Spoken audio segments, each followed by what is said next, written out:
What up, my beautiful listeners? We are back again with another episode of the Limelight Highlight, the podcast that highlights all those doing positive things in their community and reporting on them, basically. I hope everybody had a great Valentine's Day. I did. I went and saw Alita, Battle Angel.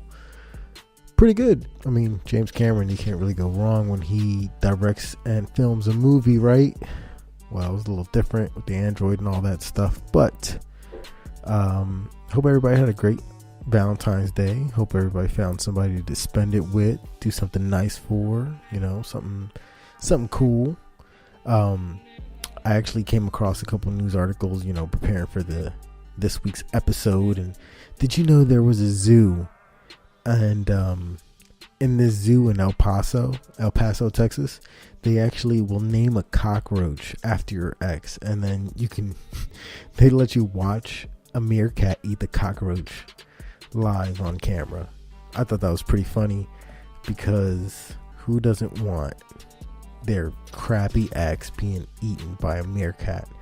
Not only being eaten by a meerkat, but name a cockroach after their ex and watch them be eaten by a meerkat. So other than that, before we get started with the show, we'll be covering a couple things as always.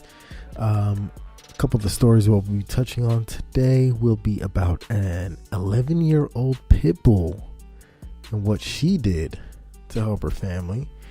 We also have a story about a boy that was cured from a very aggressive cancer, and an ex-convict, and how he created an Instagram for prison.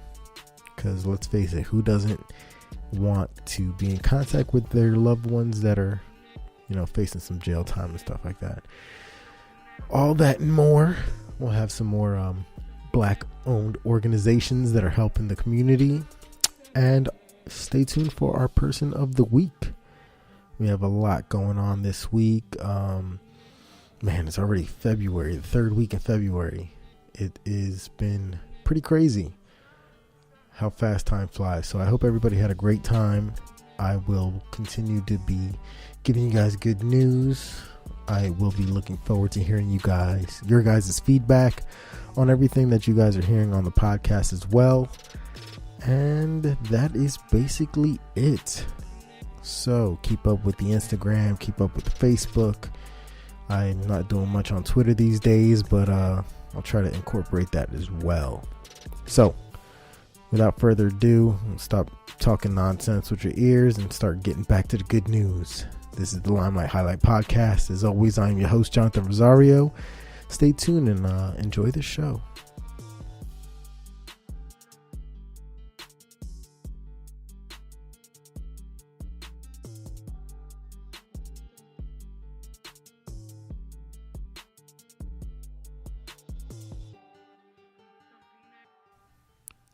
All right, so our first story of the podcast is about an 11-year-old pit bull named Sadie, and the title of the story is Hero Dog Breaks Out of Home and Saves Family from Gas Leak. All right, so let's get into this story. So the story is coming from sunnyskies.com, which is also another good media outlet for good news.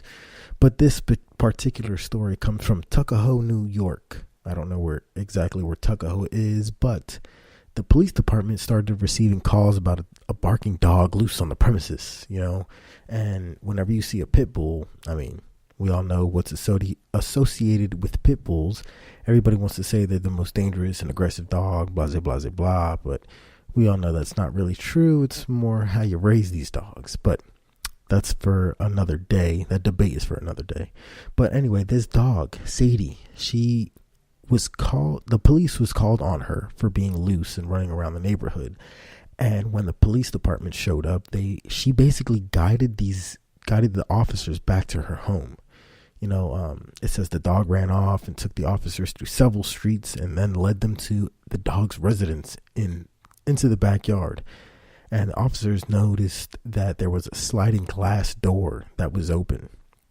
The fence was broken, and the police, they kind of walked around the perimeter of the house, and they started smelling this gas leak coming from an open basement window. So they did what you're supposed to do at that point, and they called the fire department, and the fire department showed up, and they confirmed, there was a huge gas leak coming from the basement. So they evacuated everybody from the house, but the way they found out that this dog kind of got out was, I don't know if you guys know, but some people have sliding glass doors or windows. When your locks aren't as secure as you want them to be, you'll put a little stopper in there, whether it's a piece of wood, a piece of metal, whatever the case is.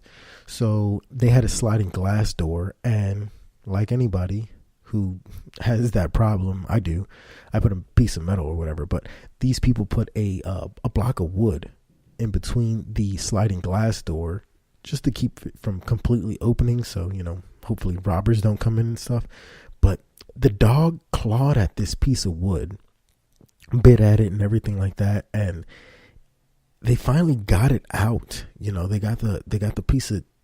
dog got the piece of wood out and pushed open the sliding glass door. He chewed and dug out the wood, scratched her name's Sadie, scratched her way out of the fence, and kind of got cut and started bleeding on the way out. But that's basically how they found out this dog broke out. That was the evidence that they found. She dug her way out, managed to get into the backyard, and basically got the cops. It was pretty amazing. If you guys know anything about dogs, they're super smart. They have a huge sense of smell. So for a dog to know that gas coming from a building is a bad sign, and claws her way and kind of puts herself in bodily harm to get out, that's a hell of a dog. We don't deserve animals. I keep saying that over and over again. These dogs show nothing but loyalty, and not many people appreciate them. I love animals. For one, you can see on the page when all I do is post about animals and saving the environment and blah blah blah blah, all that stuff. But I thought this was a pretty good story to share with you guys to get started on today's podcast, because who doesn't love a good dog story, saving her owners and her family. And on top of that, she was 11 years old. That's an old dog. If you guys don't have dogs, 11-year-old pit bull is pretty old for a dog. Dogs live about, an old dog is 16 years maybe. So 11 is coming towards the end. So I'm sure that family was super grateful for that dog. And that was our first story. Once again, coming from Sunny Skies. If you want to hit that up, I will be putting links in the description of the podcast. Now on to our second story. This one's coming out of Penketh, England. So not in the US, our neighbors over in England, in the UK. And it's about a 9-year-old named Jensen Wright. Now, Jensen was diagnosed with myeloid leukemia after his mom was taking him on his way to school in the morning. She seen his face was like really swollen, and she took him to the doctor right away in 2013, and he was just 4 years old at the time, and they diagnosed him with leukemia. Now, this specific leukemia starts in the bone marrow, and it moves into the bloodstream, and it basically just turns your white blood cells against you. I hope I got that right from what I read, what that kind of leukemia is. If I didn't, please correct me. Feel free to. Anyway, they kind of just started treatment right away, and multiple rounds of radiation, chemotherapy, basically. Anybody, and if you know anybody who has or had cancer, a lot of times they go through radiation and chemotherapy. They get very skinny. They lose all their hair. It's really a traumatic experience for anyone who's gone through it. But those who've gone through it and lived, that a lot of times it's not a one and done thing. A lot of kids, or a lot of people in general, they end up having cancer, get treatment, and then the cancer comes back. Well, unfortunately, in this case, the cancer came back, and it came back with a vengeance, and it spread to over 70% of his body. So they basically they tried chemo again, didn't work this time. So they underwent this, a special transplant, kind of a what's the word I'm looking for, a experimental procedure. And they, in 2016, so he was 4 years old in 2013, obviously. In 2016, they underwent this special transplant with a donated umbilical cord. And the operation was in 2016, and after 5 days, he was showing, really promising results. Kept an eye on him, and here, 2 years later, he is completely cured of leukemia. So with that being said, that experimental, for those of you who aren't into science and things of that subject, a lot of experimental things are being done with stem cells, and a lot of those stem cells, a lot of the stuff that they're doing comes from umbilical cords, because they're kind of useless for the people who have babies, I guess, after you have the baby. Once again, I'm not a scientist, so I can't really speak on the exact science behind it, but those people who do donate their umbilical cords, people use their umbilical cords in stem cell transplants like the one that we're talking about right now. So that is nothing short of a miracle. I hope, for those of you, once again, talk to your doctors. I don't know much about this, but if you're having a baby and you don't really have any use for your umbilical cord, donate it. Who knows, you might be able to save a 9-year-old with leukemia's life. I thought that was a very inspirational and promising story, and that's why I'm sharing it with you guys. And that one comes from my favorite, goodnewsnetwork.org. I'll list that in the description as well. And that ends our second story. Now on to our third.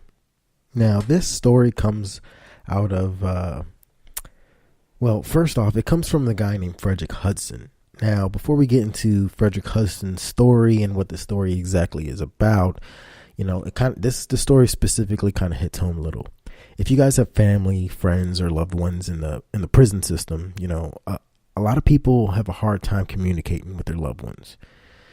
A 15-minute conversation can cost you up to like $20, and with them being paid basically pennies by the hour, modern day slavery, another debate for another time, it's really hard to stay in contact with those loved ones. I know I've had multiple, friends, family members that have been in prison I try to talk to, but it's just, for them, it's hard to, and they only have a certain amount of time. And then on top of that, the charges, it's pretty ridiculous, the things that they kind of have to go to, 25 cents per minute kind of phone call, or 40 cents per email for those of them who actually have access to a computer.